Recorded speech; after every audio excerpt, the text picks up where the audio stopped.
네, 오늘은 주민등록증에는 유효기간이 없다. 주민등록증에는 유효기간이 없다라는 제목으로 하나님 말씀 증거하도록 하겠습니다. 우리가 우유를 사보면은 그 유효기간이 있습니다. 뭐 언제까지. 또 제가 좋아하는 요크루트 뭐 이렇게 슈퍼백이라든지 뭐 이런 거 사면은 요플레라든지 이 유효기간이 있습니다. 꼭 제 아내는 꼭 그런 얘기를 합니다. 맨 뒤에서 꺼내라고. 그래야 유효기간이 길다고. 근데 저는 항상 그 하루 남은 거 맨날 갖고 와가지고 아슬아슬하게 먹고 그럽니다.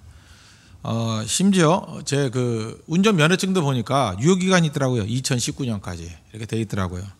신용카드에도 유효기간이 있고요. 할인 쿠폰에도 유효기간이 있습니다. 다 유효기간이 있어요. 그런데 유독 주민등록증에는 유효기간이 없습니다. 왜 그렇습니까? 사람이기 때문에 그렇습니다. 사람의 신분을 보장하는 거기 때문에. 유효기간이 지난 사람은 단 한 사람도 없기 때문에 그렇습니다. 사람이 유효기간이 끝났다 그런 사람은 어디 있겠어요. 그만큼 인간은 고귀한 존재고 아무리 병들고 아프고 약하고 미련하다 할지라도 버릴 수 있는 존재가 아니라는 것입니다. 사람을 버린다 그런 게 말이 돼요? 버릴 수 없는 거죠. 끝까지 생명이기 때문에 붙들어야 되는 것입니다. 그게 인간이라는 거예요. 폐기할 수 없는 존재, 그게 인간이라는 것입니다. 그래서 주민등록증에는 유효기간이 있을 수가 없다. 오늘 인간에 대해서 좀 살펴보기 싶습니다. 인간이 누굽니까? 인간이 어떤 존재인지를 명확히 알아야 인간을 바라보는 눈이 생기고 또 인간이 추구해야 될 목표가 생긴다는 것입니다. 도대체 하나님이 설계하신 인간은 어떤 존재인가? 오늘 두 가지로 살피겠습니다. 뭐 다 아는 것 같지만 한 번쯤 점검할 필요성이 있다고 생각합니다. 첫 번째는 인간은 하나님의 형상이라는 것입니다. 하나님의 형상으로 존재한다. 이거 붙들어야 될 것이고 또 한 가지 두 번째는 인간은 하나님의 축복의 존재라는 거예요. 복받는 존재라는 것입니다. 하나님의 형상이다. 하나님의 축복의 대상이다. 이거는 결코 놓쳐서는 안 될 중요한 진리요. 인간에 대한 어떤 근본적인 전제라고 생각을 합니다. 꼭 붙드는 시간 되기를 바랍니다. 첫 번째는 인간은 하나님의 형상으로 존재한다. 27절 보십시오. 하나님이 자기 형상 곧 하나님의 형상대로 사람을 창조하시되 남자와 여자를 창조하시고 그 앞에 보면요. 그 많은 생물들을 만들 때는 쓰신 용어가 있습니다. 종류대로. 그러니까 소는 소대로, 말은 말대로, 이렇게 유는 유대로, 종류대로. 한번 샘플을 본다면 25절 보십시오. 하나님의 땅의 짐승을 그 종류대로, 가축을 그 종류대로, 땅에 기는 모든 것을 그 종류대로 만드시니. 그러니까 다 종류대로 이렇게 설명하고 있습니다. 근데 유독 사람만은 하나님 같이예요. 하나님의 형상대로, 하나님 같이. 다르다는 거죠. 그래서 동물과 인간을 갖다가 같은 부류로 이게 생각하는 뭐 진화론이나 이런 것은 참 어리석은 것입니다. 다릅니다. 종류대로 만들었고 인간만은 하나님의 형상대로 만들었습니다. 다르다라는 거예요. 여기서 형상이라는 것이 히브리 단어가 셀렘이라는 단어인데 영어로 표현하면 이미지죠. 이미지. 신체 없는 하나님에게 무슨 이미지가 있겠어요. 그래서 이미지 오브 갓. 하나님은 어떤 거냐? 정신, 인격, 도덕적 모습이 하나님을 닮았다라는 것입니다. 그래서 에베소 4장 24절 보니까 하나님을 본받아서 의와 진리의 거룩함으로 지으심을 받은 새 사람을 입으라. 무슨 얘기예요? 하나님 닮은 사람 되라. 인간은 하나님 닮을 때 가장 인간다워지고 인간의 원형을 회복하게 된다는 것입니다. 그럼 어떻게 하면 하나님 닮아갑니까? 바라보면 닮아가죠. 하나님 바라보는 거예요. 예배가 뭡니까? 주님 바라보는 거, 주만 바라보는 거. 그게 예배라는 것입니다. 바라보면 닮아간다는 거 뭐 제일 잘할 수 있는 증거 중에 하나가 부부죠. 부부 한 20년 살아보십시오. 닮아갑니다. 우리 홍대석의 사모 어디 있는지 저하고 제일 닮은 여자 찾으면 됩니다. 그죠? 제가 궁금했던 게 그거였어요. 저는 되게 면을 좋아하거든요. 면을 좋아합니다. 그래서 뭐 중국집 가도 맨날 짬뽕 이런 거 좋아하고요.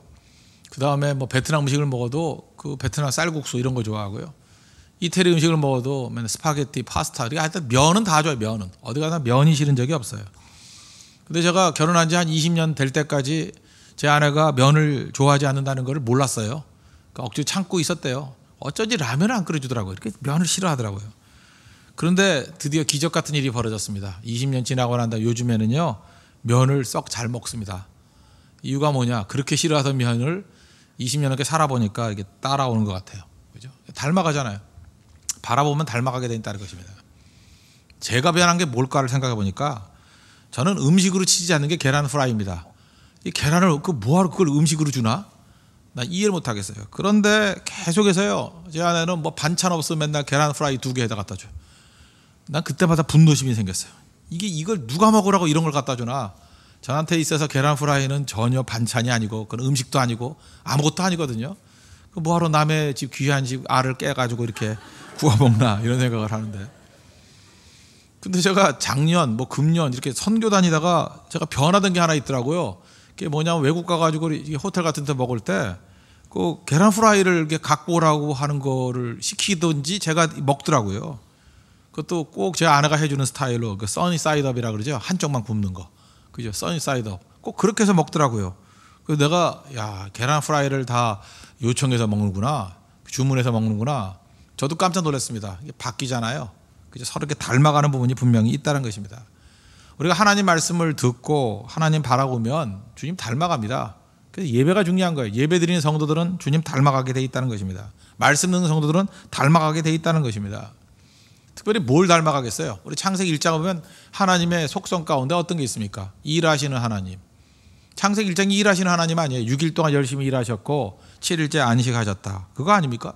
창세기에서 보여주는 하나님은 첫 번째로 일하시는, 노동하시는 하나님을 우리에게 보여주고 있다는 것입니다. 그래서 하나님 닮아가면 하나님 백성들 다 열심히 뛰게 돼 있습니다. 그래서 우리 청교도 원리 중에 하나가 그거잖아요. 우리 자본주의가 어디서 나왔다 그래요? 하나님 바라보고 우리 직업을 소명으로 여겼다. 막스 베버가 썼던 책 있잖아요. 그 자본주의 윤리, 프로테스탄주의가 자본주의 윤리. 그 다르잖아요. 이게 세상 사람들과 전혀 다른 모습으로 살아가지 않습니까? 세상 사람들은 노동을 어떤 죄악이라고 생각하고 마지못해 하는 일이라고 생각하는데 우린 소명이라고 하잖아요. 소명이라고. 그러니까 하나님도 일하셨으니 우리도 일한다. 그래서 일하는 것이 복이라는 거예요. 일하는 것이 사명이라는 거예요. 일하는 것이 영광스러운 일이라는 것입니다. 영광스럽다. 그러니까 놀고 먹는다, 이건 욕이라는 거예요. 하나님께서 우리에게 일을 주셨다. 하나님도 일하시니 우리도 일한다. 그런 겁니다. 제가 이런 거 한번 읽어봤습니다. 깨끗하게 손톱을 갖는 법. 깨끗한 손톱을 갖는 법. 특별히 뭐 남자분들 덜 하지만 여자분들은 깨끗한 손톱에 대해서 관심이 있죠. 근데 손톱이 언제부터 이렇게 관심이 된지 모르겠지만, 그 깨끗한 손톱을 갖는 법이 무엇입니까? 하루에 한 번씩 네일 케어 찾아가서 매니큐어 바르고 손톱 소지하는 거다. 그거 아니라는 거예요. 아니면 손톱에게 아무 일도 시키지 아니하고 그냥 놀고 먹게 하는 거. 그것도 아니래요. 깨끗한 손톱을 갖고 싶으면 손톱에게 일을 시키면 된답니다. 손톱에게 일을 시키는 게 뭐예요? 머리를 감으면 손톱이 저절로 깨끗해졌어요. 저도 머리카락은 없지만 오늘 아침에 머리를 감고 왔습니다. 봤더니 머리를 감았는데 손톱도 깨끗해졌어요. 그죠? 손톱에게 일을 시키면 깨끗해진다는 것입니다. 손톱에게 설거지를 시키면 손톱은 저절로 깨끗해진다는 거예요. 그래서 가장 깨끗한 손톱을 가지고 있는 사람은요, 이 네일 케어 한 사람이 아니라 열심히 일한 사람에게 임한 능력이라는 것입니다. 하나님 앞에서도 마찬가지예요. 깨끗한 손톱을 갖는 법과 깨끗한 정신을 갖는 법 똑같다라는 것입니다. 그죠? 정신이 깨끗해지려면 어떻게 해야 돼요? 가만히 있는다, 뭐 정신 수양한다. 나는 어디 가가지고 무슨 뭐 요가 한다느니 뭐 정신 수양한다느니 뭐 참선한다느니 이런 사람 치고 정신 온전한 사람 별로 못 봤어요. 뭐가 정신이요? 뭐 말하는 거 보면 눈빛도 이상하고요. 눈이 벌써 이글이글 타오르는 게 벌써 이게 사탄 사촌 같은 눈빛을 하고 있어요. 누가 정신이 깨끗한지 아십니까? 열심히 일하는 사람 정신이 제일 깨끗해요. 노동하고 끝나고 온 사람의 정신이 제일 깨끗하다는 것입니다. 이번에도 우리 선교 이제 캄보디아 3차 다음 주에 떠나지 않습니까? 근데 2차 선교는 어떤 내용이었냐면 캄보디아 빈민 아이들 섬기는 일을 했습니다. 빈민 선교 했습니다. 또 4차 때는 또 빈민 선교 또 할 겁니다. 이렇게 엇박자로 하려고 그러거든요. 그 2차 때는 빈민 선교, 3차 때는 농촌 선교, 또 2차 때는 다시 4차 때는 또 빈민 선교. 이게 하려고 그러는데 2차 때 갔던 사람들, 그 아이들, 빈민 아이들과 같이 먹고, 그죠? 목욕을 시킨 건지 뭐 시킴을 당한 건지 모르지만 하여튼 같이 뭐 그 수영장도 같이 가고 뭐 워터파크도 갔다 오고 그랬잖아요. 그랬더니 그죠? 그 아이들과 뒹굴더니만 돌아오고 난 다음에 손톱이 깨끗해지는 원리와 똑같아요. 정신이 너무나 깨끗해져 온 거예요. 정신이. 제가 어떻게 잘하느냐, 우리 집 둘째 딸이 거기 갔다 왔거든요. 같이 갔다 왔는데 애가 정신이 싱싱해져 있어요. 하루는 제가 우편하면서 뭐가 왔나 봤더니 기아 대책하고 연계해가지고 이렇게 후원금을 보내주더라고요. 그 조그만 애가, 그죠? 그러더니 좋아해요, 기뻐해요. 그랬더니 왜 그러냐 그랬더니 그래서 내가 캄보디아를 마음에 품었더니 그냥 어디하고 연결됐다가 지정도 안 해줬는데 우연의 일치인지 모르지만 캄보디아 아이하고 연계가 됐더라고요. 그래서 그 연계된 아이 그 사진도 오고 그 뭐 일신상의 내용들도 오고 그러면서 거기 후원해주면서 기도하고 좋아하더라고요. 제가 그걸 바라보면서 느낀 게 뭔지 아십니까? 참 정신이 건강해졌구나. 왜 그렇습니까? 일 열심히 하니까 정신이 건강해지더라는 거예요. 교회도 마찬가지입니다. 열심히 일을 하면요 영이 건강해져요. 손톱 깨끗이 하는 방법이 일하는 것, 정신이 깨끗해지는 방법이 일하는 것, 영혼이 깨끗해지는 방법이 뭐예요? 일하는 거예요. 일하는 거. 일하는 것보다 깨끗한 게 없다는 것입니다. 왜? 이게 하나님의 원리이기 때문에. 일한 사람에게 안식이 있다는 것입니다. 썩지 않는 길, 일하는 것입니다. 일하면 땀 흘리죠. 땀은 썩지 않죠. 왜? 땀에는 소금기가 있기 때문에. 너무 억지라고 생각하지 마십시오. 그래서 땀은 썩지 않습니다. 그래서 땀 흘리는 사람도 썩지 않아요. 제가 보니까 땀 흘리는 사람 치고 이렇게 썩는 사람은 없다라는 것입니다. 그런데 남의 것을 시기하고 남의 것을 가로채고자 하는 사람은 땀을 흘리는 게 아니라 침을 흘리죠. 침 흘리는 사람은 썩습니다. 왜? 침에는 소금기 없기 때문에. 굳이 얘기한다 그러면요, 침 흘리지 말고 땀 흘려야 됩니다. 땀 흘리는 게 복이라는 거예요. 그래서 우리 홍대석의 모든 성도는 다 땀 흘리는 성도 되길 바랍니다. 그러면 육체도 건강해지고 정신도 건강해지고 영도 건강해지는 능력이 나타나게 된다는 것입니다. 로마서 12장 11절 보니까 부지런하게 게으르지 말고 열심을 품고 주를 섬기라. 이 하나님의 모습을 닮아가는 모습이에요. 열심히 일하는 거 하나님도 일하셨습니다. 그리고 안식할 수 있는 거, 그게 하나님의 능력이라는 것입니다. 매일매일 바라보는 하나님 바라보면 우리에게도 이렇게 열심히 일할 수 있는, 이것뿐만 아니라 하나님의 모든 거룩한 속성을 닮아가게 된다는 것입니다. 바라보면 닮아갑니다. 예배드리고 기도하고 또 우리 하나님과 같이 열심히 일해서 또 안식할 줄 알고 이 세상의 창조에 동참할 수 있는 우리 믿음의 신실한 종 되기를 바랍니다. 두 번째로, 인간은 어떤 존재냐? 하나님의 축복으로 축복받을 존재로 이 땅에 태어났다는 것입니다. 28절 보십시오. 하나님이 그들에게 복을 주시며 그들에게 이르시되 생육하고 번성하여 땅에 충만하라. 땅을 정복하라. 바다의 물고기와 하늘의 새와 땅에 움직이는 모든 생물을 다스리라 하시니라. 창조하신 다음에, 인간 만드시고 난 다음에 제일 먼저 하신 일이 뭐냐? 그들에게 복을 주시며. 인간 만들고 첫 번째 뭐 하셨어요? 복 주셨다라는 거예요. 그래서 인간은 시작부터 복 받고 시작해야 된다는 것입니다. 그러니까 하루 시작은 어떻게 해야 돼요? 축복받고 시작해야 돼요. 이게 새벽 기도예요. 복 받고 시작하는 거예요. 무슨 일을 시작하든지 복부터 주는 겁니다. 우리가 다음 주에 캄보디아 선교 떠난다 그러죠? 뭐부터 해야 돼요? 캄보디아를 축복하고 떠나야 돼요. 축복하고. 복은 시작입니다. 시작. 축복하고, 축복을 경험하고 시작하는 게 인간의 본연의 모습이라는 것입니다. 우리 전 세계 사람들이 다 부르는, 아마도 전 세계 사람들이 가장 공용으로 알고 있는 노래라 그러면 생일 축하 노래인 것 같아요. 뭐 어딜 가나 다 이거 부르더라고요. 생일 축하합니다. 아시죠? 그 영어로 어떻게 불러요? 원래 영어 원문을 보니까 지금 우리가 부르는 거 달라요. Happy birthday to you. Happy birthday to you. Happy birthday. 그 다음 뭐라 그래요? 뭐 dear 누구 그러는데 그거 아니에요. 원래는 Happy birthday, God bless you. 그거예요. God bless you. Happy birthday to you. 그리고 2절에서 Happy birthday, dear 누구 이렇게 부르는 거거든요. 근데 이게 어쩌다가 돌다가 보니까 God bless you를 싹 빼버리고 그냥 넘어간 거예요. 원래 노래는요, Happy birthday to you, God bless you예요. God bless you. 하나님이 당신을 축복하신다고. 탄생이 뭐예요? 생일부터 하나님께 복 받고 시작하는 거예요. 복 받고. 그래서 우리 홍대석의 성도들은 우리 생일 축하 노래 부를 때 그 뭐 dear 어쩌고 저쩌고 이렇게 하지 말고요. 어떻게 불러야 돼요? God bless you. 우리 다 같이 한번 불러보세요. 시작. Happy birthday to you. Happy birthday to you. Happy birthday, God bless you. Happy birthday to you. 이렇게 불러야 된다고요. 2절 할 때 또 이름 넣어서 부를 수도 있지만. 그러니까 인생이 어떤 거예요? 이 땅에 태어나자마자 제일 먼저 받아야 될 건 뭐냐 하면 하나님의 축복받아야 된다는 것입니다. 근데 이 땅을 살다 보면 우리가 하나님 앞에 어떤 때는 이렇게 징계도 있고 뭐 시험도 있고 난관도 있잖아요. 왜 그래요? 훈련을 통해서 진짜 복된 존재로 만들기 위한 거예요. 그래서 예레미야 애가 3장 33절 보니까 주께서 인생으로 고생하게 하시며 근심하게 하심은 본심이 아니로다. 본심 아니에요. 본심은 축복입니다. 근데 왜 그런 일을 하죠? 복된 존재 만들려고. 그래서 여러분들 예수 믿고 난 다음에, 특별히 우리 크리스찬들은요, 축복을 체험하는 존재예요. 축복을 체험하는 존재. 축복을 간증하는 존재. 이 복으로 살아간다. 그게 바로 뭐예요? 은혜죠, 은혜. 복으로 산다가 은혜로 구원받았다는 거 아니에요. 복으로 산다. 원인이 내게 있는 게 아니다. 그거 아니에요. 다 복으로 출발하고 복으로 승리한다. 어떤 직장인의 간증입니다. 인생은 자기 자신의 힘과 노력으로 다 되는 줄 알았는데 살아보니까 그게 아니라는 걸 깨달았다. 그러면서 이제 간증을 하는 거예요. 간증 내용이 뭐냐? 직장인인데 젊은 형제입니다. 휴가로 동해안에 갔답니다. 그것도 총각이니 혼자 갔대요. 어떻게 가느냐? 뭐 차가 없으니까 버스 타고 그 다음에 든든한 등산화 하나 사가지고 갔대요. 그래서 가다가 오대산에 들려서 오대산 넘고 그 다음에 내려와가지고 또 뭐 그 동해안 쪽 가면 되잖아요. 그 중에 이제 낙산에 갔다면 낙산에 이제 설악산 가려고 낙산에 잠깐 있었대요.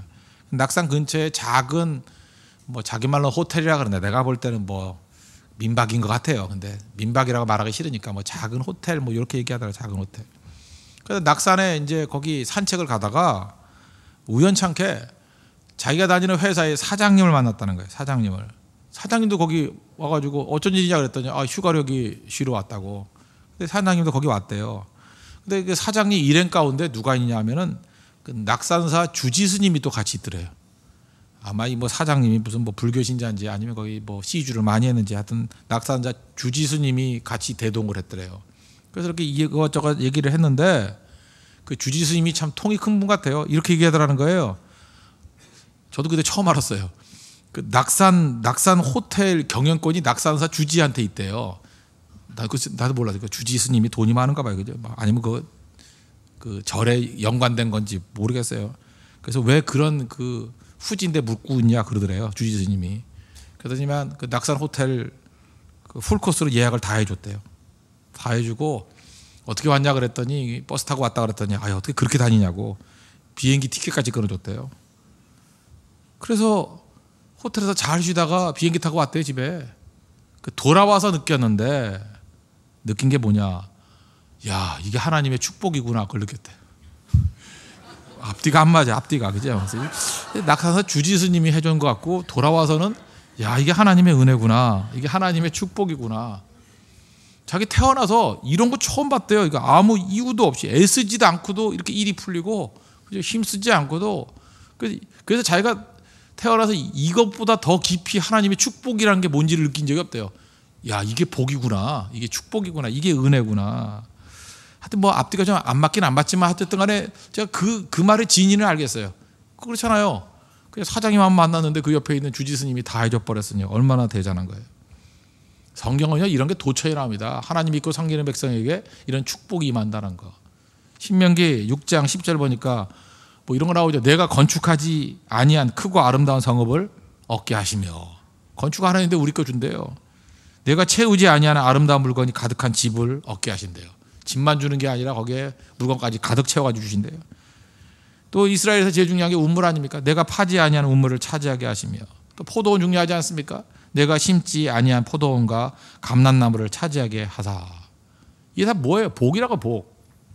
그래서 세상에서 당할 길이 없는 사람이 누군지 아십니까? 머리 좋은 사람, 힘센 사람 다 아니에요. 축복받는 사람 못 이겨요. 하나님이 복 부어주시는 사람이면 누구도 못 당해. 누구도. 여러분 기업끼리 경쟁하죠. 어떤 기업 못 당하는 줄 알아요. 하나님이 복 주어주시는 기업 누구도 감당 못해요. 그건. 사람도 제일 센 사람이 누구예요? 제일 강한 사람이 누구예요? 하나님이 축복해 주시는 사람이에요. 못 당해요. 그래서 여러분 쭉 보다가 하나님 축복해 주시는 사람이라면 싸울 생각하지 말아요. 절대 못 이겨요. 절대. 그런데 우리가 누구예요? 하나님의 축복받은 존재잖아요. 누가 우리를 당할 수 있겠어요? 못 당하죠? 하나님 축복이 축복. 그래서 제가 요즘엔 목회하면서 목회가 뭔가 했더니 그냥 교회를 축복하고 성도를 축복하고 그냥 만난 사람 축복해 주는 거예요. 그랬더니 그 말도 안 되는 사람들이 이렇게 변화가 되더라고요. 변화가. 진짜 그래요. 어떤 그 형제의 아픈 고백이에요. 요즘에 형제들이 확실히 이게 뭐 여름철이 돼서 그런지 뭐 외로워하는 형제들이 많아요. 뭐 요즘에 뭐 초식남이 많다면서요. 뭐 혼자서 앉아가지고 죽치고 있고 결혼도 안 하려고 그러는 형제들. 이 형제도 내가 보니까 외모상 초식남이야. 저한테 뭐라 그러냐면 외로움보다 더 외로운 게 뭔지 아십니까? 그러더라고요. 무슨 뭐 나한테 수수께끼 하냐? 외로움보다 더 외로운 것이 뭐냐? 아무리 생각해도 모르겠더라고요. 뭐냐 그랬더니 외로움을 들키는 거래요. 시 쓰고 있네. 그랬지. 시 쓰고 있네. 그래서 왜 그러냐 그랬더니 제가 지금 목사님한테 외로움을 들켰대. 나는 찾은 적도 없는데 들켰대. 그래서 하여튼 간에 뭔지 모르겠지만 참 되게 외롭구나. 그래서 외롭다고 해서 내가 시간도 많이 없고 해서 그냥 야 잠깐만 이리 와라. 밥 같이 먹으면 참 좋겠는데 시간이 없더라고요.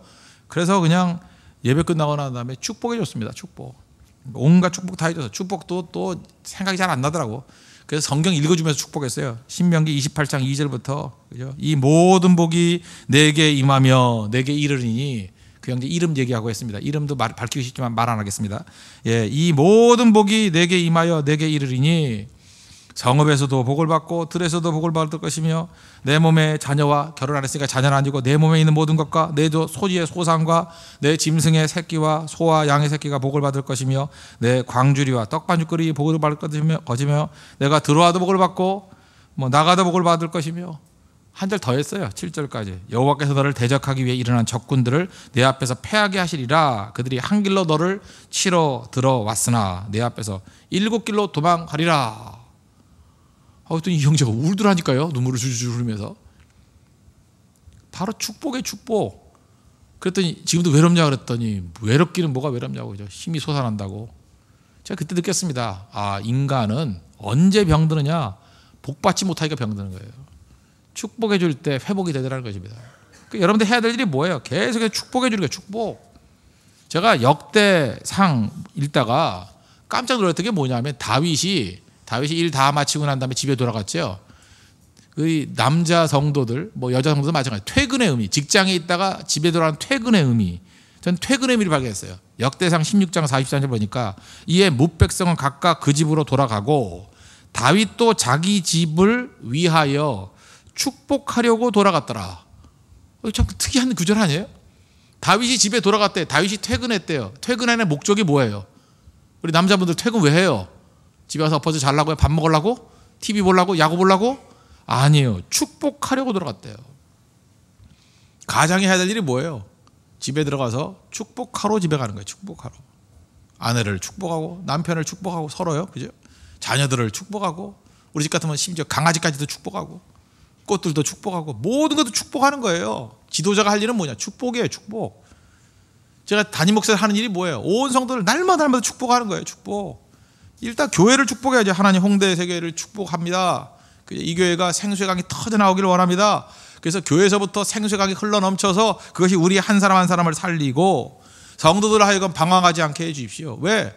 이 은혜의 강줄기가 흘러가는 거 따라가기만 해도 방향 잡을 수 있게 해 주시고 이 교회에서부터 흐르는 모든 것들이 흘러넘치는 것이 흘러넘쳐서 가는 곳마다 죽은 것들이 다 살아나게 해 주시고 그러니까 우리 토요일에 ACA 사역하죠. 그저 그 외국인 학교 학생들 또 가서 복음 증거할 때 그들이 살아날 것이고 그 다음 주에 캄보디아 가면 또 캄보디아가 살아날 것이고 또 이번에 탈북 난민들 또 만나는 게 있다면서요. 그들 만나면 그들이 새 힘을 얻고 살아날 것이고 하나님 교회를 축복해 주옵소서. 이 교회에 들어와도 복을 받고 나가도 복을 받고 하여튼 인터넷으로 말씀을 듣는 사람까지도 다 복을 받고 변화되게 해 주십시오. 축복의 축복. 그래서 우리 가정을 위해서 축복을 해야죠. 하나님 축복의 통로가 되게 해 주시고 은혜를 부어 주십시오. 저 같은 우리 각가정 놓고 기도할 때는 역대상 29장 12절 우리 주제 구절과 기도해요. 부하기가 주께로 말미암고 또 주는 만물의 주제가 되사 손에 권세와 능력이 있사오니 모든 사람을 크게 하신가 강하게 하심이 주의 손에 있나이다. 하나님 복 주십시오. 개인적인 축복할 때는 저는 창세기 12장 말씀 갖고 기도합니다. 2절 그죠? 내가 너로 큰 민족을 이루고 내게 복을 주어 내 이름을 창대하게 하리니 너는 복이 될지라. 옛날에 복의 근원 원문은 복이죠. 복이 될지라. 그러고 난 다음에 뭐가 있어요? 3절에 따라 나오는 게 너를 축복하는 자에게 내가 복을 내리고 우리 축복하는 사람이 복이 같이만 내리 복 덩어리에 너를 저주하는 자에게 내가 저주하리니 저주 겁날 것도 없죠. 저주하는 자에게 하나님이 나서가지고 같이 저주해버린대요. 땅의 모든 족속이 너로 말미암아 복을 얻을 것이라. 복의 복. 이 복 받는 존재라고요. 그래서 여러분들 예배가 뭡니까? 하나님께 복 받아 나오는 거예요. 기도가 뭐예요? 하나님께 복 받는 거예요. 오늘도 그러면 복으로부터 시작하십시오. 하나님 형상대로 지음받았다. 또 하나는 뭐예요? 축복받고 시작하는 존재다. 이게 인간입니다. 이제 우리가 무슨 일을 해야 되는지 아시겠죠? 사명이 뭔지 아시겠죠? 우리 가장들 해야 될 일이 뭔지 아시겠죠? 우리 진장님들 또 간사님들 또 리더들 무슨 일을 해야 되는지 아시겠죠? 교사들이 무슨 일을 하는지 아시겠죠? 우리가 할 일은 이거예요. 주님 바라보는 말미암아 하나님 형상대로 열심히 일하는 모습. 또 하나 할 일이 뭐예요? 일하면 깨끗해진다 그랬죠? 또 하나는 게 복 주는 거예요. 복. 축복받고 축복하는 존재라고. 그래서 우리의 삶의 모든 것들이 하나님 축복으로 건강해지는 은혜가 넘치기를 축원합니다. 기도하겠습니다. 이 시간에 하나님을 바라보는 말미암아 하나님 형상이 회복되기를 원합니다. 열심히 일하는 종 되게 해주시고 또 우리가 날마다 축복하기를 원합니다. 우리 또 반주자에게 축복합니다. 축복되게, 그죠? 축복합니다. 예, 그리고 또 옆 사람에게 우리 서로 축복합시다. 하나님의 축복이 임하기를 원합니다. 인사 나눕시다. 축복합니다. 일어서기를 바랍니다. 하나님 축복이 임하도록 다 같이 하나님께 간구하도록 하겠습니다.